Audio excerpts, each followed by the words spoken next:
वो बदरूह रूही को ये बताएगी कि रूही का जिस्म छीनने के बाद वो निहार को भी उससे छीनकर अपने साथ ले जाएगी। यही वजह है कि निहार की सलामती के लिए रूही एक बाबा के पास पहुंचती है, क्योंकि उस पेंटिंग से वो बदरूह बाहर निकलकर रूही का रूप धार चुकी है और अब रूही की मुश्किलात बढ़ने वाली हैं। बदरूह को निहार से मोहब्बत हो गई है और इसीलिए उसने रूही की जगह लेने का फैसला कर लिया है। फिलहाल रूही इस बात से बेखबर है, लेकिन जब रूही काफी बनाकर निहार के पास जाती है तो वो देखती है कि निहार के साथ एक और रूही बैठी है। ये मंजर देखकर रूही के होश उड़ जाते हैं और वो सोचने लगती है कि ये सब कैसे मुमकिन है।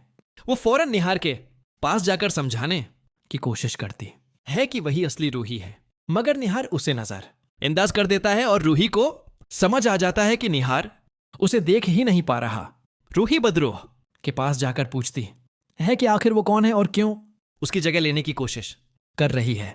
तब बदरूह बताती है कि वो उनके पुराने घर से उस पेंटिंग के साथ आई है और अब निहार को हासिल करके अपने साथ ले जाना चाहती है। यह सुनकर रूही को शदीद सदमा पहुंचता है।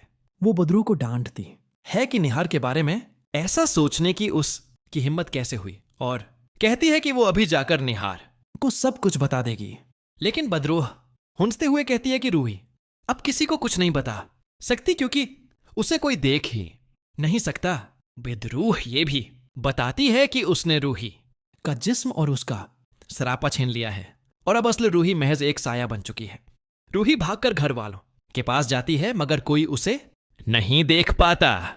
यूं उसे यकीन हो जाता है कि बदरूह सच कह रही थी, मगर रूही ये अज़म कर लेती है कि वो निहार के सामने ढाल बनकर खड़ी रहेगी और उसे किसी नुकसान से बचाएगी। दूसरी तरफ निहार बदली हुई रूही को देखकर सोचता है कि शायद अब सब कुछ ठीक हो गया है, इसीलिए वो खुश है और सिर्फ उसके साथ वक्त गुजारना चाहती है।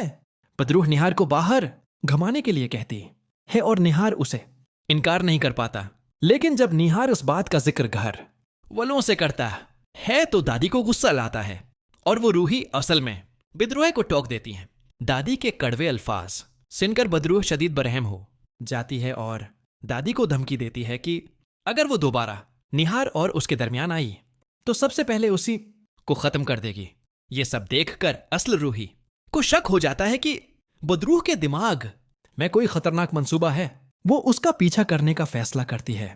बदरूह निहार को एक सुनसान जगह ले जाती है और कहती है कि वहां तस्वीरें खींचना चाहती है। रूही को फौरन अंदाजा हो जाता है कि वो निहार को ऊंचाई से धक्का देना चाहती है।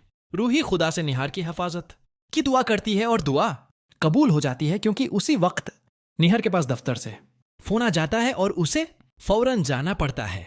यूं बदरूह का मंसूबा नाकाम हो जाता है। इसके बाद रूही को निहार की फिक्र मज़ीद बढ़ जाती है, क्योंकि बदरूह कभी भी उसे नुकसान पहुंचा सकती है। तलाश के बाद रूही को एक ऐसे बाबा का पता चलता है जो बदरूहों को देख सकता है। बाबा पहली ही नजर में रूही को देख लेता है। अगर आप चाहते हैं कि जल्द ही रूही निहार को यह यकीन दिलाने में कामयाब हो जाए कि उसके साथ रहने वाली असल रूही नहीं बल्कि एक बदरूह है, तो वीडियो को लाइक करने के बाद कमेंट्स में आई सपोर्ट रूही लिखना ना भूलिए।